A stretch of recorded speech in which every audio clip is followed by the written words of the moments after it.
And hello, our party ghouls and goblins and everything else beyond. We are back with another NRW review, and it's a special one this time. We have our buddy from other Triple Nutty, the one and only Kuya P. And I'm here with my buddy from other Nutty on the left-hand side, Rob the Movie Guy. What's good, guys? Yo, yo, yo. What's up? What's going on, fellas? Great to see you guys. What's up, Rob? What's up, Steve? All is good over here for me as well, man. I'm excited to get into this because we're trying to get our boy, Mr. Kuya P himself, to watch this movie. It took a while, but we finally got him to do it. And I'm very happy to see a different perspective from this gentleman over here, because both Dave and I were like, we love this film that we're going to get into in Trick or Treat. Not the old one, the one that came out back in 2009, if I'm not mistaken. 2007. Yeah. Yes, right. Thank you. You're correct. I was still working at Blockbuster. I was working at Blockbuster when this movie came out, and I had to bring it home. I bought it day one. I even still have the placard, the backing for it. I love this film, man. Yeah, and so we'll get into that here. So let's go roll the trailer real quick first, and then we'll get into our thoughts here. Roll it.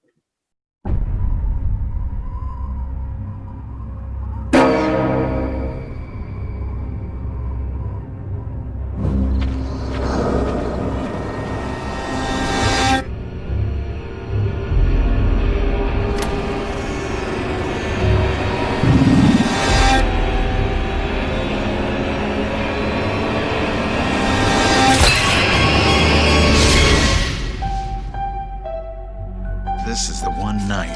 Don't forget your costume. All sorts of things roam free.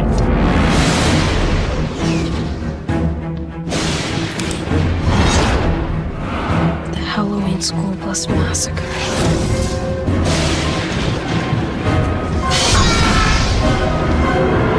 Daddy! Shh, be quiet. Why? You'll bother the neighbors. Okay.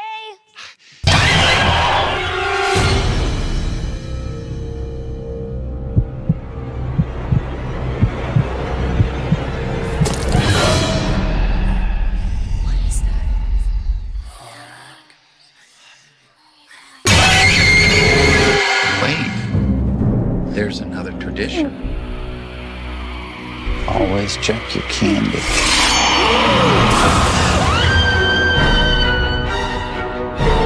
You're thinking out of me weird voices. Lucas! Over here!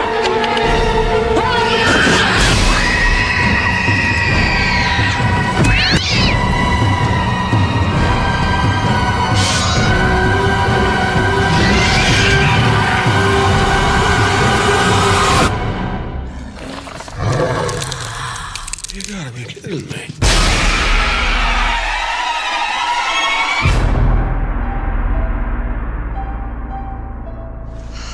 I hate Halloween.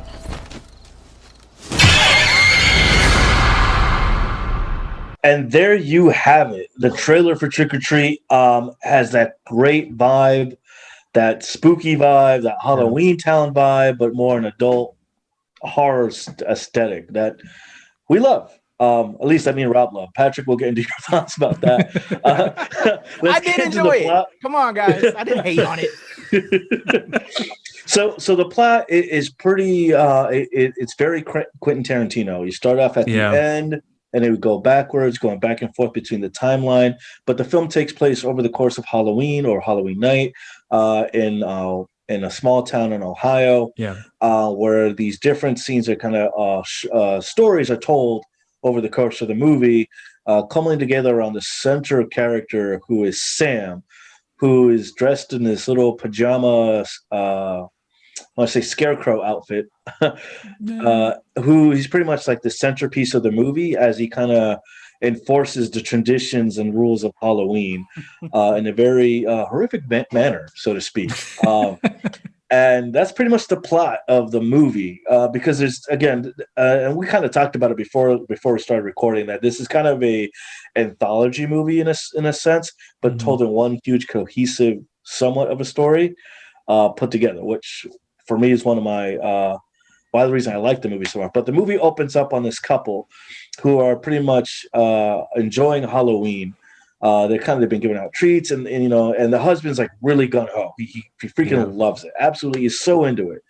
And he's pretty much after the end of the night, so the celebratory of giving out the candy, he goes and starts taking a nap, and his wife goes out. He didn't really take a nap though. Yeah, he wanted the real treats. Yeah, let's say that. And shout out to can I give a shout out to Leslie Bibb, who was the wife, who we've she's done a lot of other projects, and I'm a big fan of hers. So shout out to Leslie Bibb, man. Yeah. And we know what treat he really wanted. Let's be honest, yes. So she starts pulling down the decorations, and she ends up being seen by someone as this is going on, and then eventually she's found later on in the movie, hours later, as I guess I want to say what's the word I'm trying to look for? Retribution for putting down your decorations early. So that's the part though where I think where this pretty much sets the template of what to be expecting throughout this film here, because what happens here is that the wife, played by Leslie Bibb, I think her character's name is like Emma or something, if I'm not mistaken. But the point is Emma. That she is tired of going through the events of the evening, which you don't get too much into with their story, except with what we're getting introduced here. But she pretty much establishes that she's not into the evening. She's had enough of it. Husband's obviously into Halloween, but then at his request or at his concerns, she's like, I'm going to take everything down. He's like, no, why? Don't do that. It's just, I think he's pretty much setting to tone like, it's not a good idea to do that. And she's like, fuck it. So she takes it down, and then she meets the consequences of breaking the tradition of wait till the evening is over and then go ahead and take down the decorations of Halloween. And then she meets her demise, and we don't know who exactly is the one that pretty much kills her, but that pretty much starts off the whole film from there. So that introduction of the story is really where we are getting the feels of like, okay, we know what we're getting into here, and I think you're right, David. You've pretty much got the whole story pretty much laid out at that point, that this one particular character that we see is the centerpiece of the whole anthology here. But I mean, for you, when you saw that, you felt like, okay, I'm in. I'm all on board. And I did too. I was like, holy shit, we've got something different. We've got something great. We got a new, fresh take on this particular Halloween season here. But I mean, Kuya P, you said that you weren't against it, but you were like, I'm not feeling it. But you not yet. So I will say, I'm still on board at this point. To me, this opening sequence, the message is clear. Yeah. You don't fuck with Halloween people. That's the straight up message. You don't take down your decorations yet. You don't blow out the pumpkin, as we'll find out later on. Because I believe it was Sam was singing from across the street. Right. You don't fuck with Halloween. That's the message. You don't fuck with Halloween. You just let it. You just let it live right now until the day's over or the night's over or whatever. And I believe it was Sam that was hiding in the ghosts or the sheets. Yeah, we get the vibe. She was taking down, and but we didn't see because it was covered with all the sheets. But I'm pretty sure that's who was under those sheets. Says he wanted to get some retribution for fucking with his night. That's Sam's night. That's Halloween's night. Don't fuck with Halloween. He saw from across the street. Oh, that bitch about to blow out that pumpkin. She blew out that pumpkin. That's it. She about to go down. Yeah, because you see, he didn't fuck with the husband or boyfriend, whatever, who was getting his porno tape on inside instead of getting the real treat that he wanted. So he had to watch a porno tape because he didn't get it. So that to me the message was don't fuck with Halloween, and I'm still on board at this point. It's after this later on that it was so. But again, I'm gonna let y'all do your thing. But yeah. All right. So Rob, you want to get into the next kind of So the next story, which I think was really this is the part where I thought, okay, this is where you're really going to see like the overall breakdown of the story. So you have the story of the principal, who is played by I believe is a good character actor in I think his name is Dylan Baker, who was just fresh off, if I'm not mistaken, off of the Halloween, the Spider-Man trilogy, if I'm not mistaken, and because this film came out shortly after that, if I'm not mistaken. Yeah, I think he did. Yeah, but the point is that you have this character in Dylan Baker who's playing the principal, who you kind of feel that you think you know what's going on, but then at the same time, as the story unravels, that's really where you are in for a treat of like, okay, that story, that white husband and wife story set the precedent here, but this is really where the story kicks off. Right, you're right. This is where it really kicks off, and holy shit, that's where I was like, okay, I am on board for sure. What's going on next here? So for me, and I know for you, Damon, too, because we've talked about it at length about what we love about this film here, but this particular story really kind of just sets the tone of like, okay, well, the principal's not who you think he's meant to be, and you also get a nice little surprise of another character who is in one of my favorite all-time holiday comedies in Bad Santa. You have the introduction of the Thurman Merman, well, not Thurman Merman the character, but the actor who plays the Thurman Merman Brian character. Cox? No. That's this. No, we're not that part yet. Hold on. Hold your horses. Hey.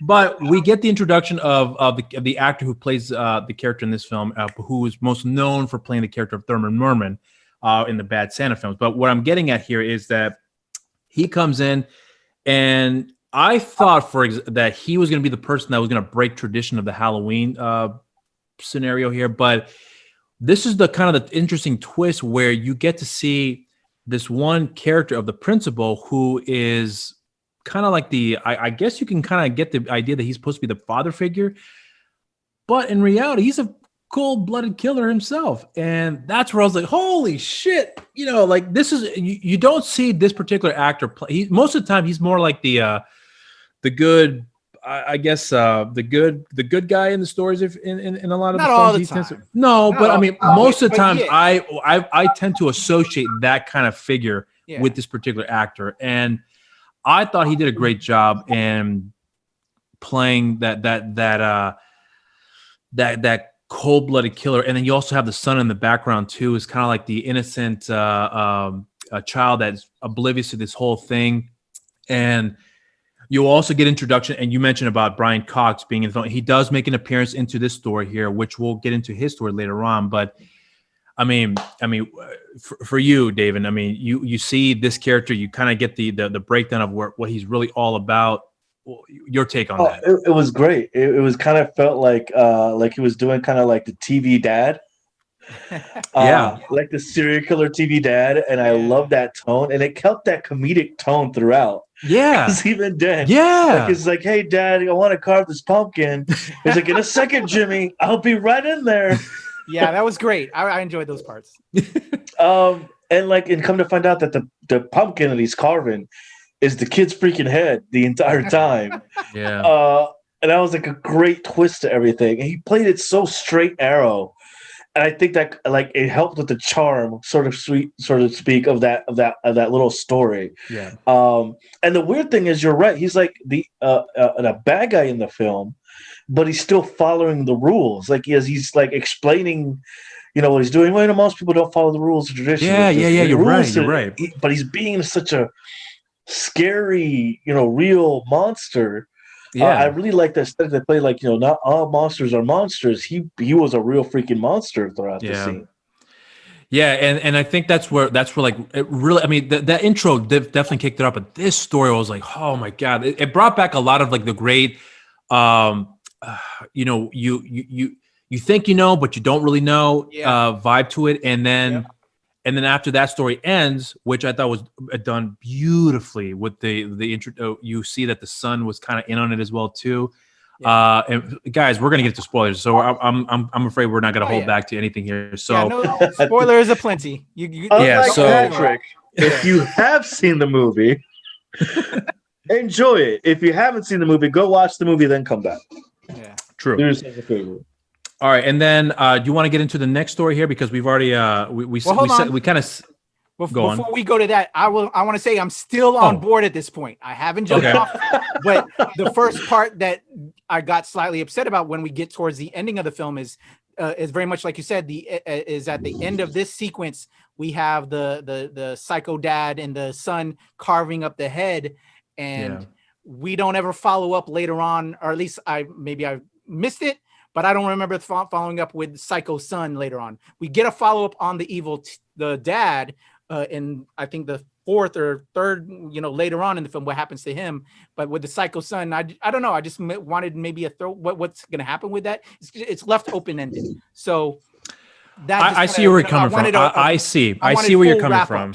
Of certain parts. And that wrap up I didn't get later on down the line as I did with the father, but still on board. Great sequence. Dylan Baker was phenomenal.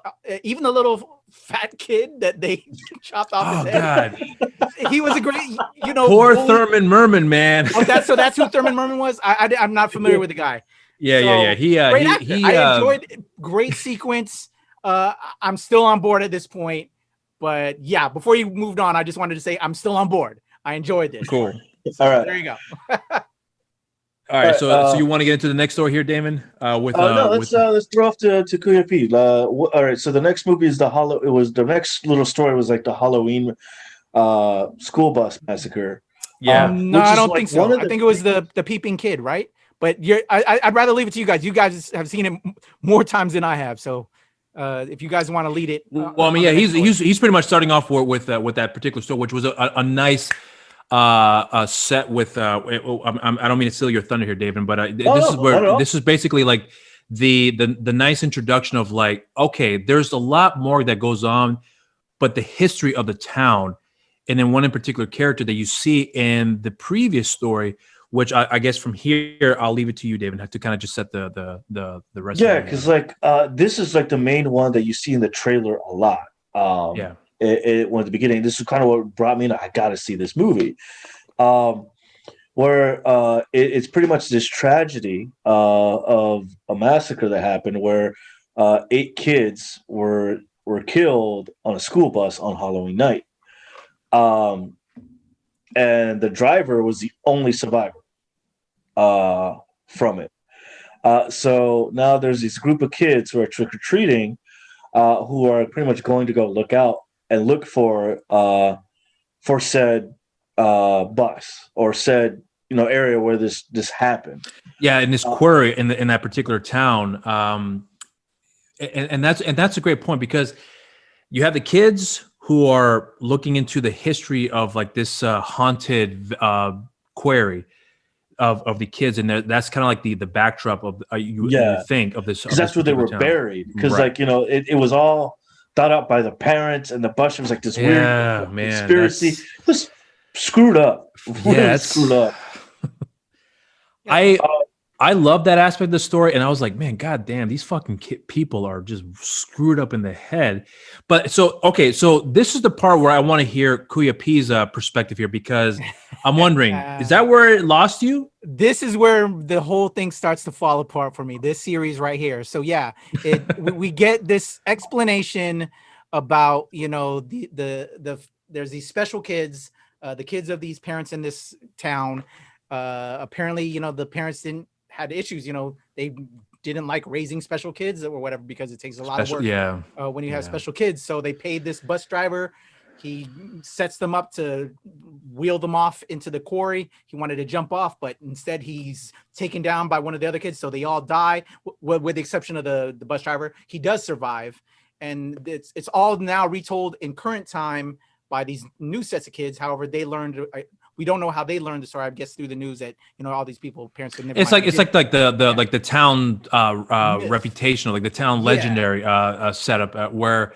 So, and that's why I appreciated that story, because you see that similar trope, but you kind of get that perspective of something which I did not expect the first time I saw the movie. Yeah, and this is where I'm wondering for you, Kuya people, where you were like, are you thinking? Did it go in the direction that you thought it was going to go, or at least in the direction that it did take?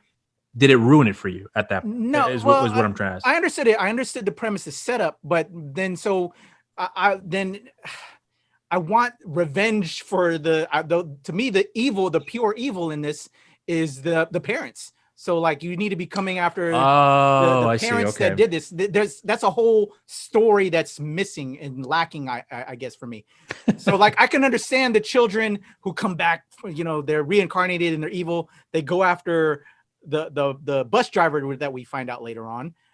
They go after the bus driver, but why the fuck aren't you going after the evil parents and killing everybody else in the town? Actually, you know what I'm saying, that are now existing because they took you away, because it's really a whole town conspired to kill you guys, the parents of these kids. So, you should come back and we should have these evil kids killing everybody in the town and the parents. That's kind of the story I wanted to see happen later on, but really we just go after the bus driver. You know what I'm saying? So that's where again, some of the joints that I would have told differently.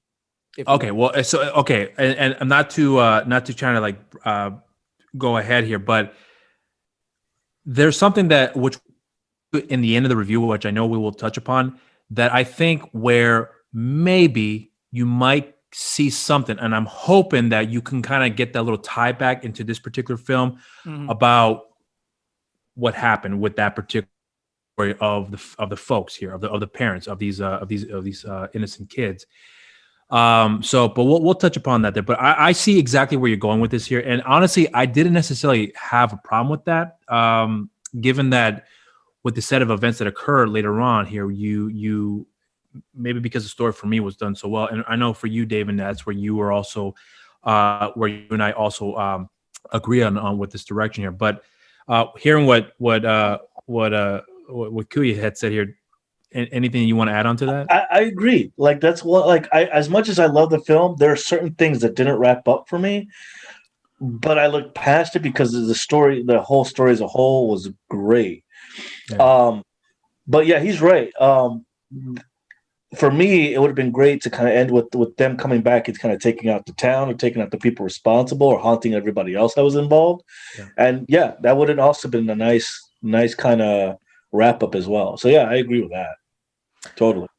All right, so we've got that one covered. Anything else you guys want to add on to that story, or your thoughts and negative, positives here? I liked the story of like the one kid, like she was the one getting picked on and whatnot, and how the rest of the kids got their comeuppance at the end. She was like the savant of this particular story here. Yeah. So like as they kind of come back and gonna drag the other kids, and the other kids get kind of pretty much mauled by zombie children. Yeah.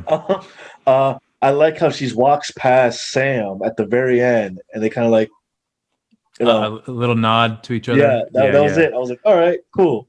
But I gotta say, that's still kind of evil, though. You still, come on, man. Like, there's no redeeming qualities in some of these characters. Like, there is. I think she was one of the few that was innocent. One of the few characters that was innocent. Innocent, but I would you say innocent by default? Where she is carrying the tradition, and she has, I personally did not expect that the first time I saw that. With that story, but see, this is the thing about these type of these tropes that you get, where the kid that get picked on gets their I guess you could say their victory dance, if you will. Yeah. But then at the same time, you also see that perspective of like she's carrying on the town's tradition, and I think in that regard, she's seeing the bigger picture. She's carrying on that importance of the tradition of Halloween, and you mentioned about Sam giving the hey, thank you. You understand what's going on. That's where I would like to see who else is in on this. You see where I'm getting at with that? So I guess this now leads into the kind of like the next story, but this next story, I guess you can say, kind of just also connects with something else that we also got to see. I meant to say, with one of the earlier stories here, and that's more about the introduction of this one particular character played by Anna Paquin, who I thought had one of the most like unexpected twist of event that it's my favorite story. Honestly, did not expect at all. And yes, like yourself. This was my favorite story in this anthology. So, and this was, I guess, is considered like the surprise part. I think the story is called The Surprise Party, if I'm not mistaken. So you, David, do you want to break down, given that you had mentioned that this is the surprise, this is your favorite story, what exactly about this particular story do you want to start off with here? Anna Paquin. Anna Paquin. She was great. She played that timid younger sister role so great. And meeting up with her sisters and how it was, she was waiting for this kind of like this family reunion type of situation meeting up with her sisters and her special time and that they were going to get together. So it felt like it was, are these going to be witches? Are these going to be what kind of story they're trying to tell here? Like that virgin story approach I thought was interesting. It was a great twist on it. Is it her first party? Like, what's first time? What is she talking about here? Yeah. Or her first Halloween or whatever, party. Like, it were so many questions that rose up throughout this story. And then they kind of had this kind of little mystery going on with who this serial killer, who this other presence was, which at first I thought was Sam. For a split second until you realize, oh, this is like a taller character. This is somebody else. I thought the movie kind of really threw you some wrenches here until you finally find out who the character is. And the big reveal at the end where they were all pretty much having a werewolf orgy, I want to say, and Gorge Fest as well. Yeah, I guess you could say it like that. But I mean, so we kind of just broke into the story here. But I'm not sure if you want to add on to that with from the perspective of the of you, Kuya P. Do you want to break down your perspective of what if did the story, that particular story, did it kind of just continue on that trend where you start off on a good point? And then with that previous story, where everything kind of just started breaking down there, did you feel that same? Again, I thought it was good. It was good, but then it just kind of, again, the joint, the disjointedness would kind of carry through still here. Although it was still well done, because it just kind of opened up to I'm watching a whole nother series. I want to give props to the opener of this whole sequence of this story. It starts off, in this costume shop with this little boy peeping into the little wardrobe rooms or changing rooms.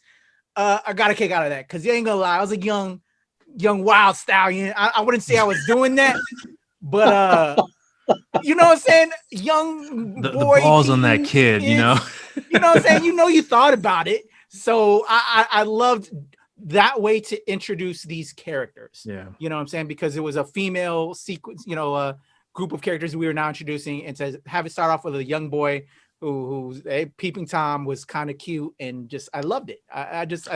It was a great setup to then introduce the characters who are then talking about each other, and then the older sister was provoking the younger sister, to then we get the big reveal, and that gives us Anna Paquin. So just done very well as a written cinematic type sequence to do those characters.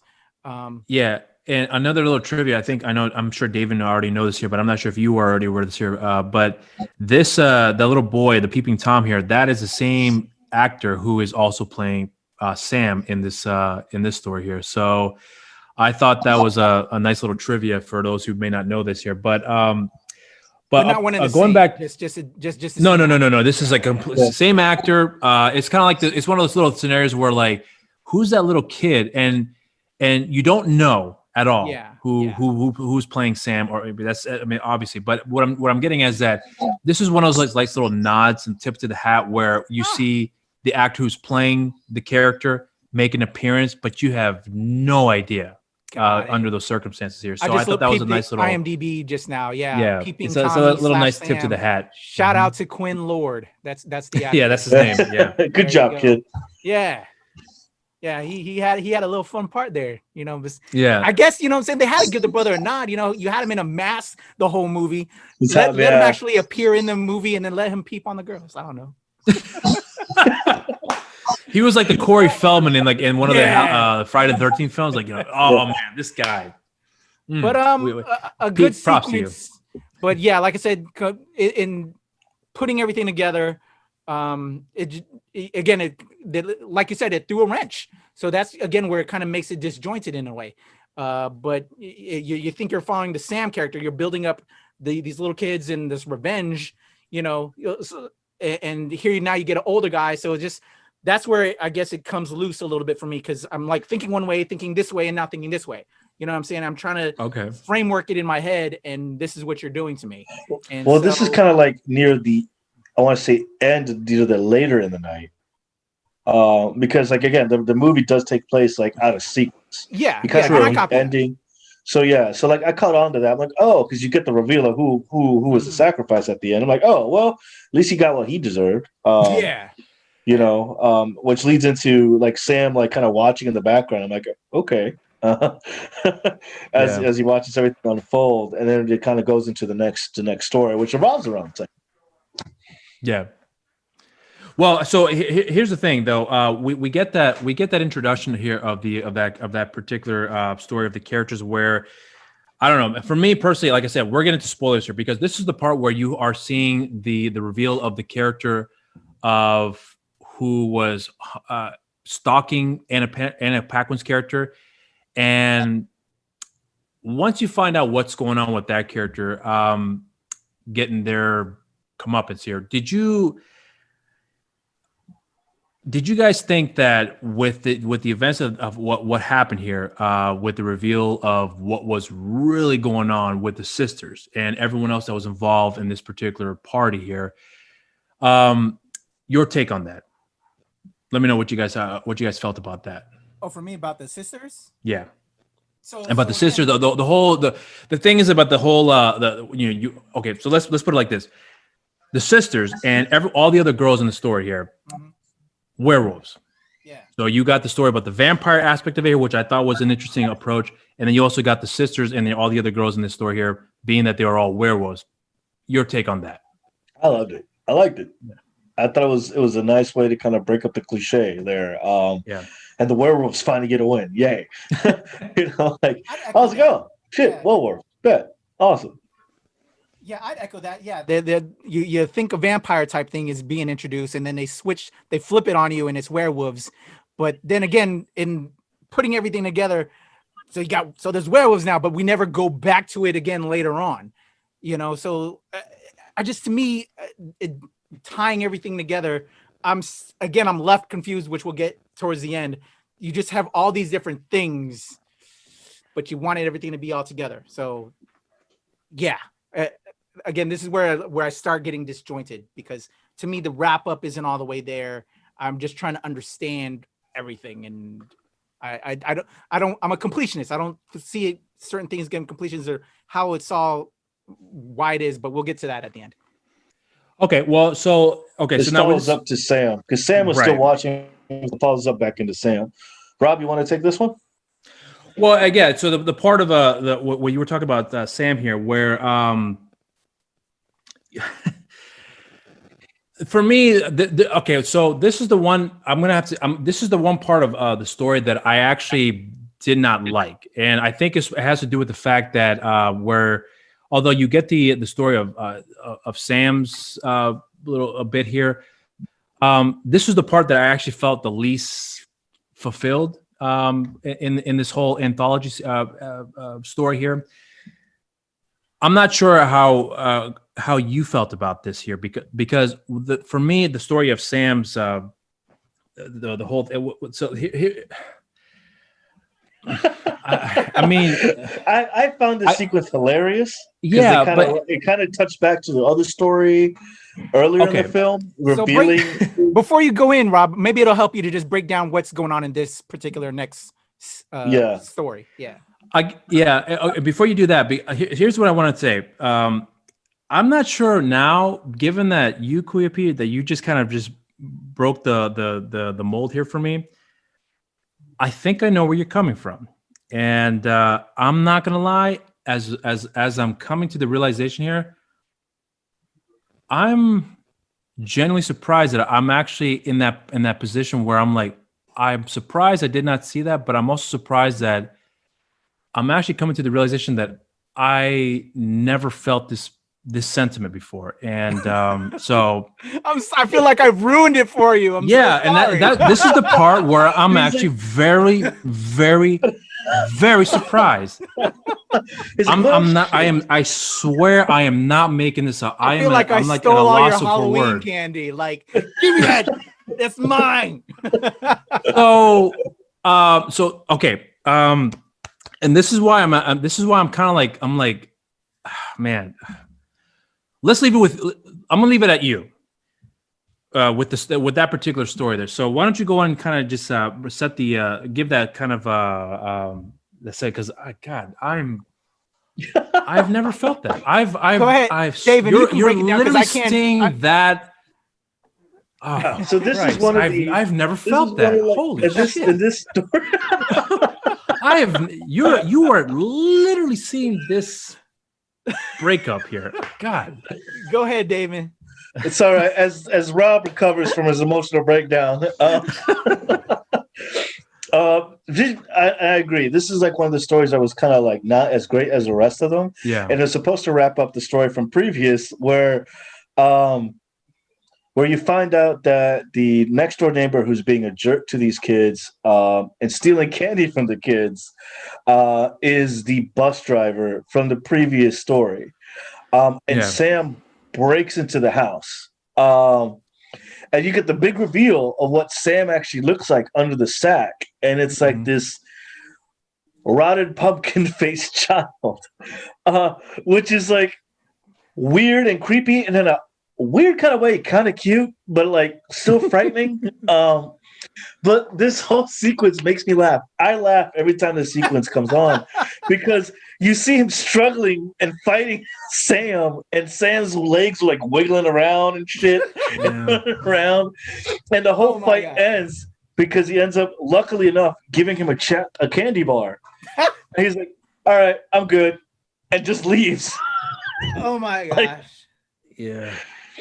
Like it was like the comedic timing for me, which is great on that. And then at the end, you realize they kind of give away the big reveal that he was a bus driver the entire time, and he's been that kind of like the city recluse or the town recluse and curmudgeon who hates kids, and now you know why. I don't know if it's the guilt or whatever, but yeah, the whole sequence is just kind of like out of left field, and it's just so funny to me. You started laughing as I was saying it. There, Kuya. Do you agree that it was kind of funny? Oh yeah, totally. So like I said, where everything starts becoming disjointed. So I'm thinking, here we finally get the reveal that this guy is the driver. So I'm thinking, okay, now it's retribution from these evil kids that we learned earlier, finally getting their retribution, getting their revenge. But then we have Sam, who I was thinking was going to be one of the zombie kids that was part of that. So that's why this is now giving me the explanation of Sam in this.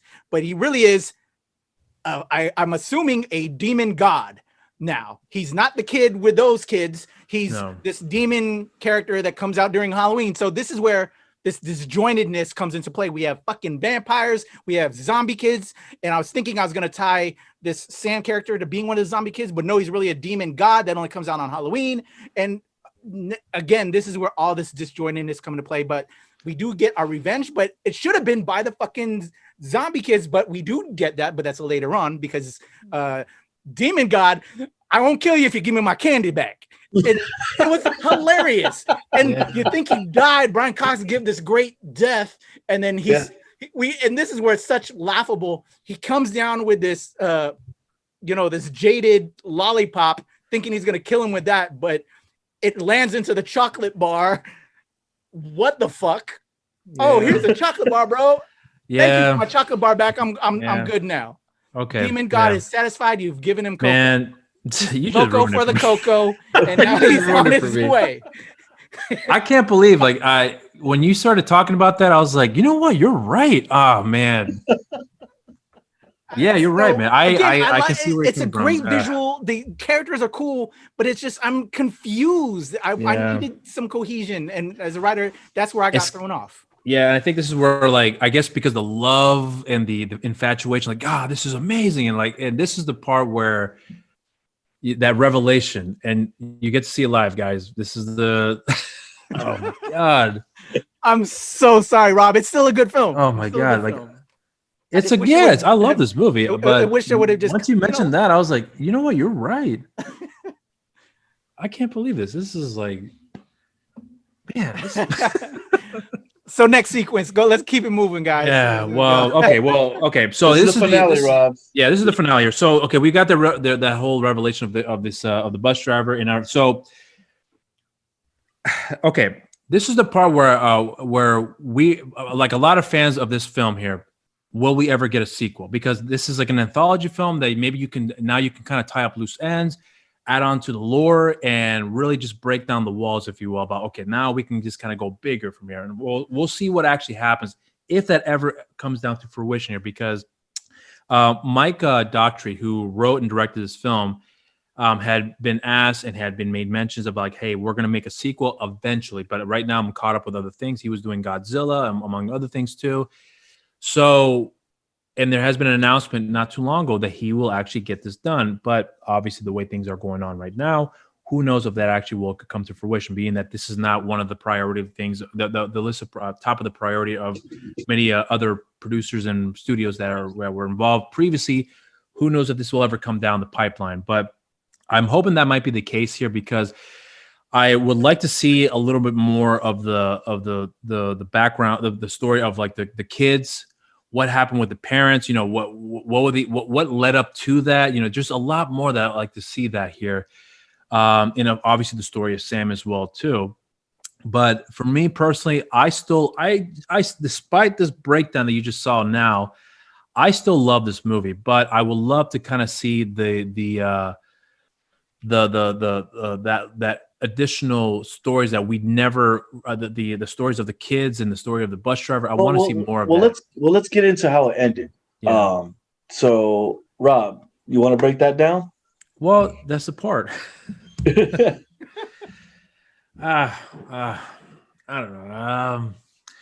The ending. Okay, so the ending of the film here, where you have the bus driver being pretty much getting the comeuppance of the kids who were in the previous story, where you have the zombie kids kind of just come back into the to really pretty much get revenge on the bus driver here, and he pretty much just gets what he deserves, and rightfully so. But again, I mean, I can't believe oh my God, yeah, you really just I can't believe I've never Jesus Christ, I'm like this whole. I am so sorry. I am literally. I've never ever in a million years I've never had this happen to me, and I'm literally in shock, honestly. Well, like the movie pretty much ends with going back to the bus driver, and the bus driver kind of learning his lesson, so to speak. Yeah. And starts giving out candy to the kids, and you kind of see how throughout the night he's seen what's been happening. Yeah. You kind of get that wrap up of he sees the kids walking past with the trick-or-treaters, and you see the couple too. You see the from the beginning of the film as well. Yeah, but yeah, like right before that sequence, you see Lori being dropped off with her sisters, the werewolf girls, and then you see kind of like he sees Sam, and then he just kind of closes the door after everything that happens with him earlier that evening, and then you just hear a knock on the door, and I'm thinking it's going to be Sam again, like for more candy. No, it's the zombie kids. Yeah, and that's how the movie ends. The movie ends with him just being ripped apart by zombie kids, which was a good, solid way to end it. Kind of get everything wrapped up, so to speak. But like how what you said, Kuya P, and what you, Rob, are now having this existential crisis over. It's the story wasn't complete because there were certain elements that kind of left out regarding some of the other characters and how everything was kind of left hanging, especially with this story. This is one of the weaker stories. That's the part where this is coming from a guy who loves a lot of bad movies. Like Street Fighter is one of the worst films out there, and I love that movie. And I know the flaws left and right. I know those flaws. Yeah. Yeah. The part that you brought this out, Creepy, where I was like, I'm honestly just surprised that I've never really, I don't know. I just, yeah. For me, the main story element is of Trick or Treat episode 1, if you will, because I did look up while you were talking that we are getting a sequel at some point, because Michael's got these other films rolling out before that. To me, it was it's Trick or Treat. There's this thing that happened, which was the main thing that was told through all the sequences. There was this accident. These kids died. Now they're coming back for revenge, and that was the main story that held through all of the stories through the course of this night. So, to me, I would want a conclusion of that. Like I said, it should be coming them back to get revenge across the whole town, or at least the parents and all that, besides just the bus driver, because to me, the bus driver was an unwitting pawn to the real evil people that was the parents or the whole town. And now, we're all living in. We really want to see more of here. Yeah. That to me is the ultimate evil that they should come across. And so throwing a ton of these monkey wrenches, which took away from that main story, which is fine. And that's what they did. We have a killer principal guy that's killing trick-or-treaters, as well as running around as a fake vampire killing girls. But then we have these werewolves, so to me, if I'm writing Trick or Treat 2, Sam is a demon god, because again, that was also another weird sequence, because Sam is not even connected to the main storyline that I thought what we were getting, which is these kids that were killed and now getting their revenge. Yeah, that's where this whole disjointedness comes into play. I agree with you on that. I'm putting my cards on the table, and putting all these notes on the pad, trying to figure it out, how they're putting this all together. And that's where it doesn't all come into play, because it's just things we just want to do this, we want to do that, but you got to have some cohesion. And if they're going to do it and everything in Trick or Treat 2, I want them to go back to give me the story of Sam. Maybe Sam's this demon god that comes out on Halloween, or is just this emphasis of evil. And maybe he's where werewolves come from. He's the one that creates zombies, and and where people that were done unjustly can now come get their revenge or their evil. Sam is, because Sam was also consistent. He's the root of everything, and he empowers all these people to get their revenge or do their evil. Okay. So and that's kind of what I would like to have seen maybe at the ending, to just give it some cohesion, but I didn't get that. It was just thrown at my face as cool visuals and all that, but it left me hanging, and that was my problem. This is the part where I'm here. I'm going to disagree with you on, and now that, even though I had this revelation here, because okay, look, so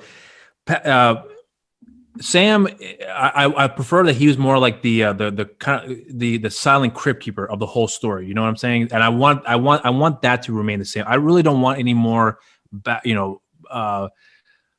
origin of like where he came from. I'd rather not that. Not you don't want an explanation.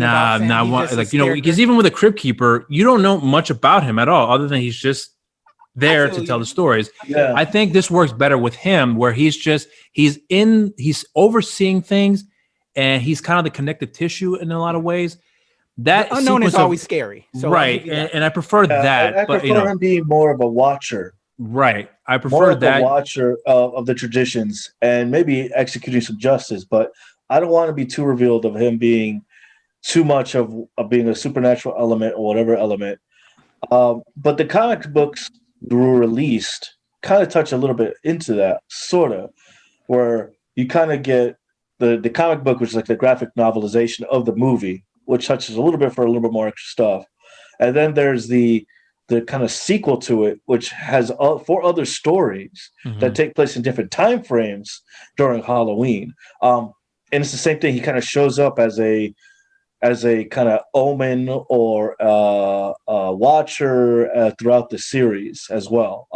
If you haven't checked out the comic books, highly recommend the comic books. It kind of fulfilled my need of Sam and Trick or Treat until this sequel is eventually dropped. Because I hope it to drop soon. Yeah.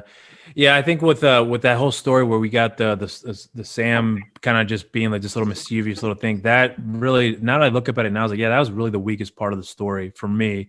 And now that it just, oh man, it broke my. Well, if you think about it, I liked it for that fact, because a lot of these mythologies and folklore, especially are concerning around the history of Halloween and other themes like that, you kind of get that trickster character, which is either going to be somebody that you kind of satisfy with gifts or whatever or whatnot. And you can either get the benevolent side of it or the malevolent side, depending on how your reactions are. And I think that I like that fact that it kind of compares to those kind of old myths and legends from other kind of spirits that are prominent in history and human history and religion. So I like how they're kind of touched on that, and that's what it reminded me of, where he's not necessarily evil, but he's not necessarily good either. It's just the situation changes. And depending on the sacrifices that you give them, i.e. the candy or the traditions that you keep, you're going to be safe or not safe. Yeah. Yeah, I guess. This is kind of like a weird one for me now, because now my perspective kind of changes a little bit with this movie, where you have this lore, but the whole Sam story here kind of just ruined that for me now that PFP just revealed here. No, it's okay, man. No, don't feel bad, because it's like I said, this is actually a real thing where I'm like looking at the story now, I'm like, you know what, you actually got a really good point where that just tainted that whole perspective of this character, where I preferred that he was in the backdrop, and when he definitely interfered with the story, it was a justified event where you see where everything happened, and one person's like, hey, listen, I don't give a shit, let's just take everything down. He's like, nope. And you have to fall by those regulations, if you will. And then all of a sudden, him coming out of nowhere, it kind of becomes like this kind of like cartoony thing, where it's one of the things where like Freddy kind of just lost this thing for me. Where in the first 3 sequels, he was awesome, and then after that, just kind of like lost the lore of the character, because he just became like another punchline. And that particular story there, now I can see where you're coming from, where I just lost that momentum for me of that particular character, where now he just became like this cartoony thing where it didn't really work for me. Now it doesn't work for me now. So, wow. I've never thought I would ever go through this in my life, where you would actually see a review where you see someone break it down and you say, you know what, you've got a really good point. So before we wrap it up, what I would like to know and see from you guys is, like I told you, what I would have liked to see for the ending and or Trick or Treat 2. How would you rewrite, or not rewrite, but how would you rewrite the ending of this? Or if you completely enjoyed how it ended, how would you write Trick or Treat 2? I would, for me personally, don't do anything to the story of Sam. Just keep him as he is. If you're really going to do that, save it for something else. Maybe the comic books. That would probably be the best way to go about it. I think that's the best route for that. But I would prefer to kind of go back in more of a prequel route to see what happened to the parents leading up to the events of that, and then what happened since then. I kind of want more of that. I think that would be a more appropriate connective tissue to the first one, to this film. And then just do something brand new after that. Add them some more added elements, to more surprises, and no more, and don't do any stupid Sam's collecting candy and killing. Let's not do that now. Oh my God. Help him out, David. So what would you what would you do for I think the comic books touch a little bit into it, because they did like an old 1950 story, they did like an old Western story, like all that take place throughout Halloween, or that time of Halloween, and it's all about the vibe, man. It's all about those stories where, like, you leave these sacrifices out for certain things that kind of pass. All right, cool, we're good, we're not going to bug you. And if you could take away from those traditions, you get the retribution for it. I kind of want to see Sam more of a kind of like a watcher and kind of upholder of these traditions, and kind of have more delve into like that, that kind of, I don't want him to be like, this, laughable entity, but kind of like, over time, he changed with the times. So like his character kind of was influenced as the time went on. And it's something he's been around for a while. It's one of those things that just in that universe has been around for a while. And like you said, Rob, maybe he is the ghosts and goblins are real, and he's the one that kind of keeps everything going in check, as a way to kind of, keep humans in check, or keep whatever in check. I think would kind of be a kind of cool story. I just want to see more Sam and more of what else can bring about this town. Is he just in this town, or is he anywhere else? Yeah. Is he something that's particular, or does he go from place to place? Are there more like him like that too? Yeah. I mean, different variations of that type of guardian of the Halloween story. And I would like to kind of see more darker elements to that kind of a vibe to it too. Maybe Sam is kind of like that kiddish approach, but minus the that one particular story. And maybe you can do another trick or treat story where there's another version of Sam like that, where things are a little more darker, a little more just. I would like to see something like that. Maybe not necessarily with Sam, but just other characters like that. Different cities, different area, different parts of the country. Yeah, different I still want to keep the anthology. Yeah, look, feel for it. Yeah. And kind of play it out throughout the film, but kind of leave these little Easter eggs of, this is this part of this story. I want to be more cohesive and kind of wrap it up, where like the entire story is kind of revealed at the end almost. And you finally get that aha moment where like everything just kind of pieces together. A little bit more mystery kind of played off here. Yeah. Not just with one story. I want the mystery to continue out throughout the whole story until we kind of get that final what the fuck, and the film just kind of wraps up. Yeah, that's all I have to add. I don't know if anyone else wants to get to that. You. So I guess we can all agree that there isn't really an explanation for Sam in a way. Like, so would you all agree with me that he's like some kind of demon that just is taking us through this story? Because we don't have an explanation. He looks kind of alien-esque. It's when we get the reveal when the cloth mask is taken off, or the burlap mask is taken off. So like potato sack head. Would say he's a demon, right? Yeah. Probably. We don't really know. This demon spirit, whatever. Like it's like I say, it calls back to that kind of mythology that we all have. Like you have like the fays, you have the fairies, the goblins, whatever. It kind of like that feel from it is what I get. Like where he was definitely a mystical character, but not your traditional sense. So I would say he fits into I think he fits into like the demon category, and that's where I was saying, maybe give us that explanation. And I would agree with you. The unknown is always better and more scary. So maybe not explain, say per se Sam, but if we go into explanation of maybe demons in Trick or Treat 2, since we didn't get, and maybe you can see maybe a little bit kind of like a that is where he comes that, from in a way, but without not explaining Sam per se, but that here's life. And there's good. Like maybe he's part of a bigger picture that we're aware of. Yeah, I see where you're coming from. Yeah, so, I think that's a good idea. I, as a writer, would set this up, because then that gets your vampires in there, your werewolves that we discussed. Here's where everything is the root of, and then the one that keeps the framework all together is this Sam demon character. You know what I'm saying? So to me, that would tie a nice bow on it. But I want my revenge on this evil that is humanity, that was these parents that killed these special kids, and then that would explain the zombie kids able to come back. That demon gave them the ability to do that. That just a little bit of that cleanup would make things, to me, take it to another level and give just a better cohesion to the whole mix. So again, even if it's just done like very good even if it's just visually and cinematically, but story wise just needed to be tighter. Instead of just even if it's such a continuation, like the next movie follows up with like, okay, this town was ravaged by some, whatever. You come to find out it was like the zombie kids just taking revenge on the whole town and taking out the whole town. That would be kind of like, oh, well, it's years later and apparently, whatever happened to the town is now it's now a deserted ghost town or whatever.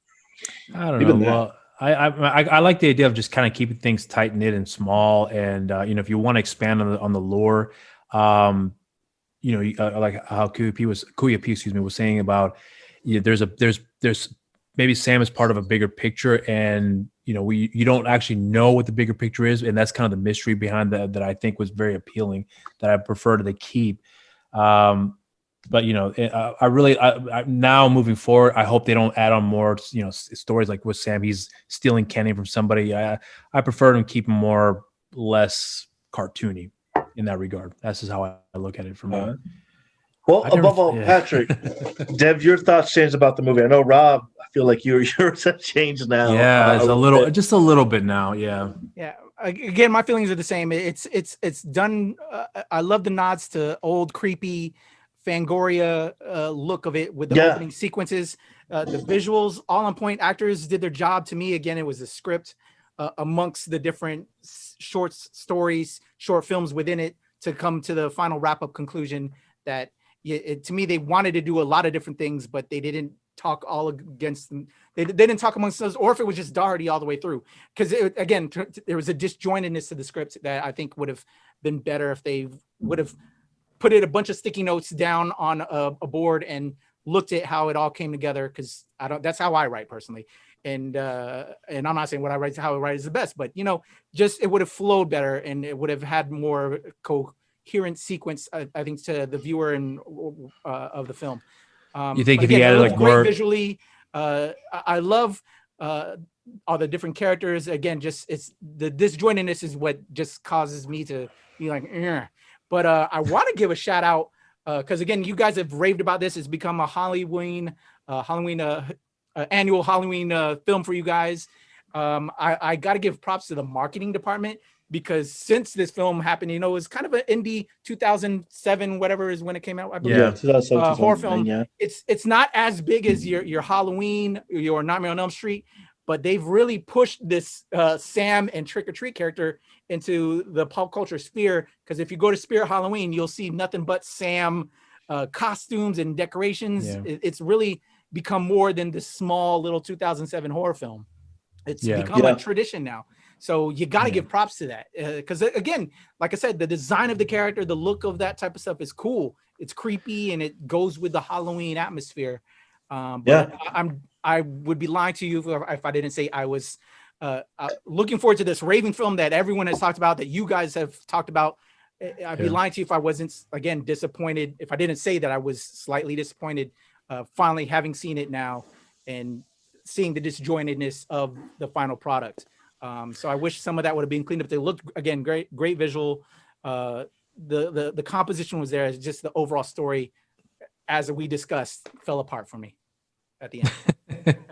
Yeah, well, my heart broke here in this review too. So, man, all right, well, it's cool. Hey, listen, this is something that I thought was really great for us to get into because hearing a perspective from somebody else, because most of the people that I come across tend to be fans of the franchise or of this film rather. And I have yet to see somebody who didn't like it as much as we did. And then now my perception kind of changed a little bit, but I still enjoy the film regardless. I still am a fan of the movie. I am very excited for a potential sequel that they announced. Hopefully will actually come to fruition. So I'm all for it. Hopefully they'll right the wrongs here. So we'll see. But I personally would give it a recommendation. I would certainly still give it a good solid cheers. So my perception hasn't changed in that regard. So despite the changes. P, would you do the same? Would you still recommend it? I'd give it a recommendation. There's a lot of Halloween movies out there. You have 31 days in October. So definitely make this one of those Halloween films. There's a lot of films you could put in there. It's a lot better than a lot of other Halloween movies I've seen. So yeah, I'd put it in the list. It's not in my top 10 of Halloween films, I will say honestly. But it's there.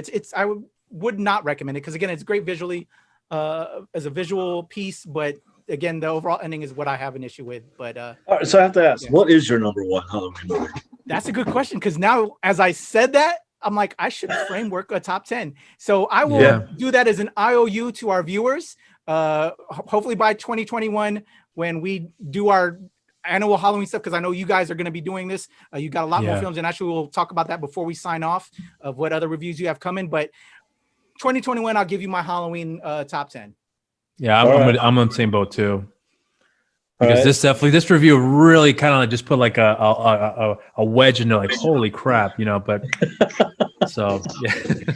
It'll be just as difficult to do my Halloween top 10 as Rob did putting his Sly Stallone list together. Throwback. That was a hard one to do. Oh man, I'm still changing. Yeah. With a few exceptions, like there's some that just like you can never touch that. And there's very few you can pull it up. Halloween is one of those really hard ones for me as well. But 2020, we still got a year away, so hopefully we can make. I will say to that my number one horror film is the original Dawn of the Dead. That it's hard for me to put a film over because I grew up on that film. I remember sneaking it out of the VHS tape out of my parents' collection and just watching it all the time. That original Dawn of the Dead film is just a classic to me. So yeah, if there's a number one, then there you go. There's a sneak peek. There you go. All right, cool. All right. Well, that's our video. That's our take, folks. Of Trick or Treat. You got to see the existential crisis of Rob the movie guy change his hopes here for the movie. Yeah. And if you like the movie, if you hate the movie, please let us know. Leave us in the comments below. And Kuya P, what else do we got coming down the pipeline? Because this is your baby, and we're just along for the ride, man. And hey, well, then I'm gonna prop you. Highlight you guys. They have Ernest Scared Stupid that will be out by the time this comes out. So make sure you check out Rob and David doing Ernest Scared Stupid. And and then there'll be a ton of other stuff from them. I will have, by the time this comes out, a review of Lloyd Lee, Train to Busan. We'll have our review of Train to Busan. I'm excited to hear you guys point on that. Yeah. Of recent years. And we've got a list that's a mile long that I know Rob and Dave have a mile long. So stay tuned to our Halloween content. We got a lot of stuff coming for you guys. Yeah. All right. Well, then I'm sure you guys are already aware that we can. We've got other things that we're going to be working on. We're really, really excited about as well too. So we'll be on the lookout for that. So make sure you guys subscribe to our channel, hit that notification button, and share and like our videos as well too. We've got a lot of things we're really, really excited about that we can't wait for you guys to check out as well. So be on the lookout for that, and also make sure you follow us on our social media accounts. New Release Wednesdays on Instagram and on Facebook, and at the NRW. I'm sorry, at the NRW on Twitter, and myself on my social media accounts. You can follow me at RobMedina0585 on Instagram. I'm sorry, Twitter, and then on Instagram, Rob_Medina0585, and on Facebook, simply at Rob the Movie Guy. And my good buddy over there, where can they follow you, good sir? Well, you can follow me on Twitter and on Instagram on David is Disaster. You can follow me on my personal Facebook page on David A. Estacado, where I'm posting indie wrestling stuff, stuff that I do on the side gigs. Sometimes I get into it with Patrick and Rob. Everything else pop culture that we got going on. That's it. Kuya P, where can we follow you at? All right. At Strange Since 1977 and at Temple Far East, and always at the NRW with these guys and at New Release Wednesday and our parent organization at the Nerds of Color. Stay tuned to them as my new show Pal Show will be coming soon. Talking about Filipino history and culture and all the people within that are making moves. So we're gonna make moves for y'all, man. Appreciate y'all. All right, man. Thank you, everybody, here for joining us here today. And make sure you guys share and like our videos as well, too. Until next time, stay safe out there, stay sexy, and cheers. Cheers.